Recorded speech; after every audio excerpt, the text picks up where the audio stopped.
Welcome, brave souls, to Fear File Chronicles, your one-way ticket to spine-chilling stories and terrifying tales.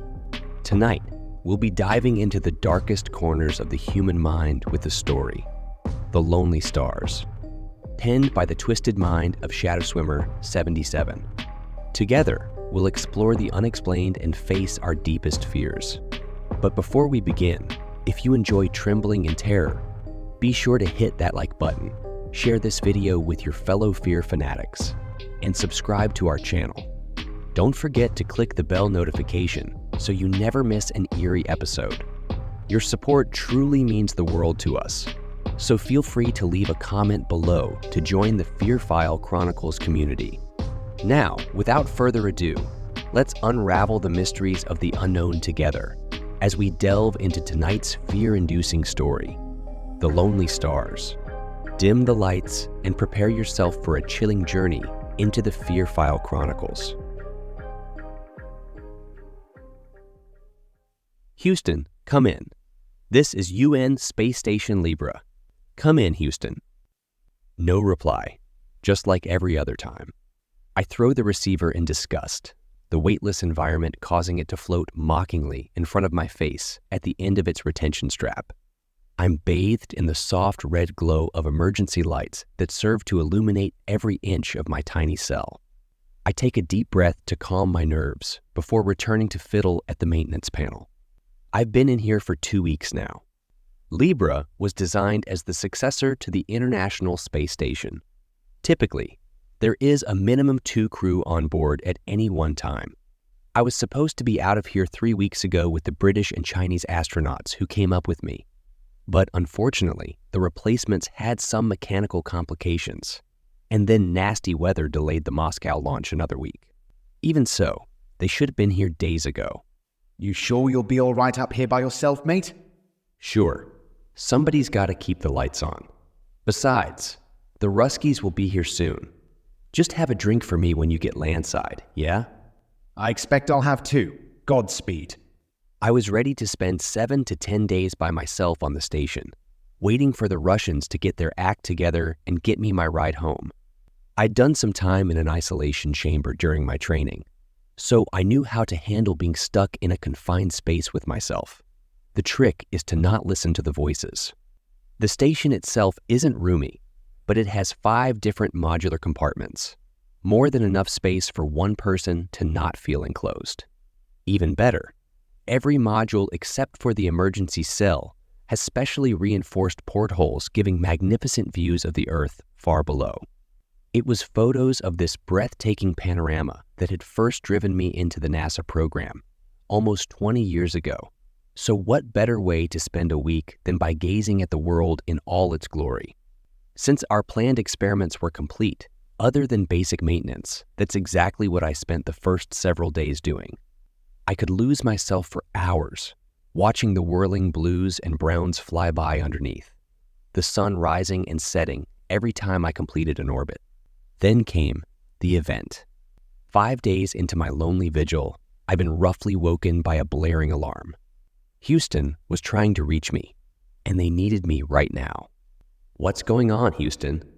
Weird readings, Libra.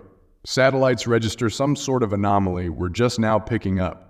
We're not sure if it's solar flares, some kind of field left behind by a passing comet, or something else. We'll be moving into the area within the hour. There's no telling how the systems are going to respond. Better button up in the emergency cell until we're through. How long will that be? Don't know. We'll be in touch. It was good advice. Alarms started sounding almost exactly 60 minutes later, and abruptly, whole sections of the station's instrument panels started shutting down. I was able to keep track of everything that was going on from the master controls in the emergency cell, so I knew exactly when power to the station completely cut out.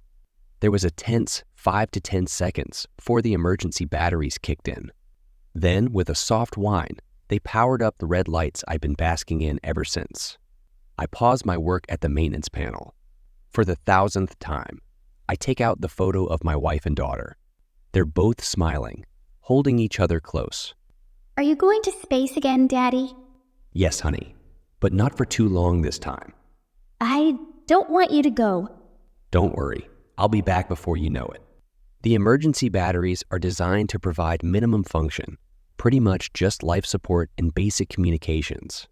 Theoretically, they'll last long enough that I'll have to be more concerned with running out of food and recycled water before worrying if they're going to run dry.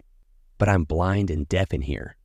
The communications are rudimentary, designed to run on almost no power, so it's no wonder I haven't been able to reach Houston.